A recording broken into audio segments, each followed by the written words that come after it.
Chef paring Jerome TV nga pala mga par. Pwede nyo akong tawaging chef mga par.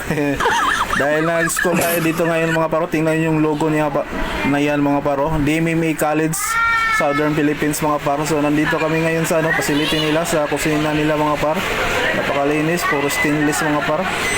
So ayan mga par, dahil first day namin of demo mga par, tapos na yung discussion namin sa lecture mga par. So nagdi-demo na kami dito mga paro.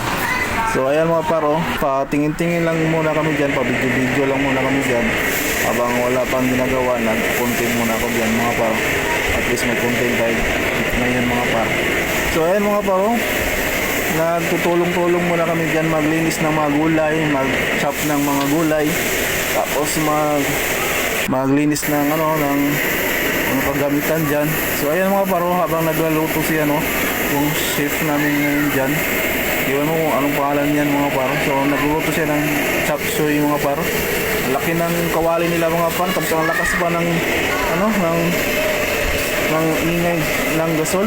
Dahil diyan sa pressure, high pressure kasi yan mga paro. Tingnan nyo. Yan, nagluluto siya ng kasalukuyan nagluluto siya niyan ng chop suey.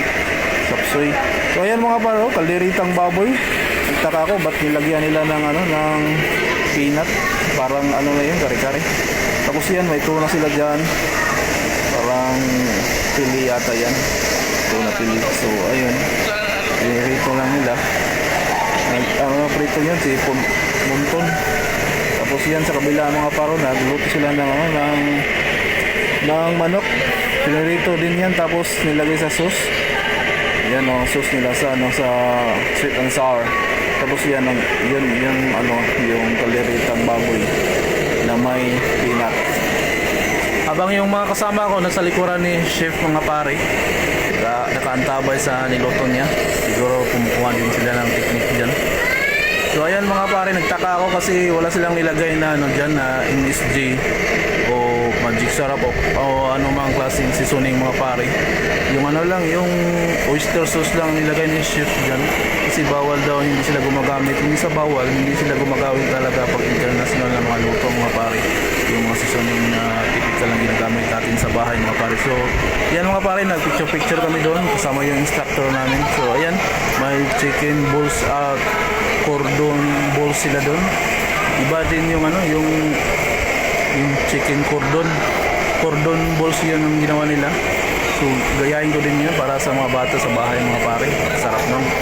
So ayan mga pare, bukas pa yung turuan talaga kami na bukas pa yun kasi ka-start pa lang namin ngayon, first day namin sa demo. So pa tulong-tulong lang kami dyan, tingin-tingin, familiarize sa mga sa area.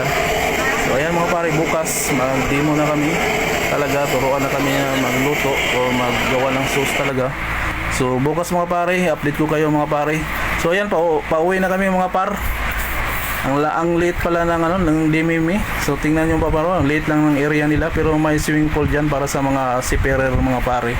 Ulitin mga pare, i-follow nyo ang Facebook profile ko, tapos yung subscribe yung yung YouTube channel ko.